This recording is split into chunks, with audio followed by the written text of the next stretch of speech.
और अब बात मेडिकल की दुनिया की करते हैं। दरअसल टेक्निक और बड़े बदलाव उसमें देखे जा रहे हैं। अब ऑपरेशन थिएटर में आपको डॉक्टर के साथ रोबोट भी नजर आएंगे।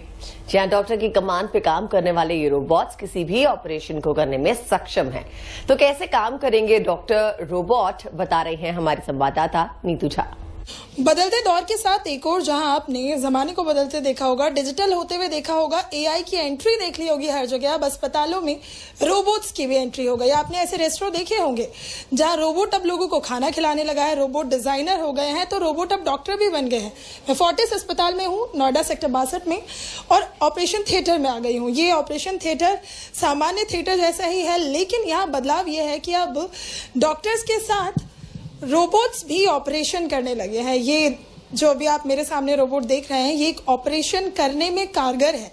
कैसे ये हो पाएगा, कैसे संभव हुआ, और रोबोट अब जब अस्पताल तक आ गए हैं तो अस्पतालों में कितना कुछ बदलाव होगा, ऑपरेशन कैसे बदलेंगे, ये तमाम चीजें हैं जो सवाल आपके जहन में भी होंगे और इनका जवाब ढूंढने हम यहाँ पहुंचे हैं। तो हम सबसे पहले डॉक्टर के पास ही चलते हैं और जानने की कोशिश करते हैं कि इस ओटी में जब हम पहुंचे हैं तो ये बताइए डॉक्टर, हम जब सामान्य ओटी की बात करते हैं तो हमने देखा है मशीनों के जरिए डॉक्टर्स इलाज करते हैं, ऑपरेशंस करते हैं। अगर रोबोट की बात हो तो क्या कुछ बदलेगा?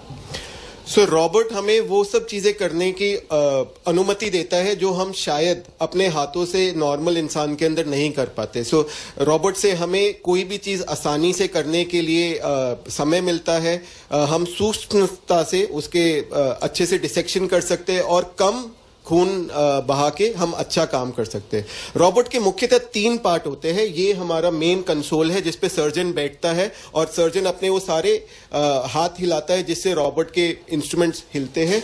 ये सेकंड पार्ट है जो वीडियो प्रोसेसिंग यूनिट बोलते हैं। इसी से आप जो असिस्टेंट होता है वो उसको देख पाता है। एंड थर्ड या जो मोस्ट इंपॉर्टेंट हमारा रोल होता है वो होता है हमारे आर्म्स का या रोबोट के, जिसमें उसके 4 आर्म्स होते हैं। ये बेसिकली जो हमारे इंस्ट्रूमेंट होते हैं वो इन्हीं आर्म्स के थ्रू पेशेंट के अंदर जाते हैं। ये ऑपरेटिंग टेबल है जहां पे पेशेंट लेटा होता है। ये किसी नॉर्मल ओटी से अलग नहीं है, बट जो चीज इसको रोबोटिक ओटी बनाता है वो ये 3 प्रकरण है जो आपस में बातें करते हैं और जो हम उनको बताते हैं वही वो करता है।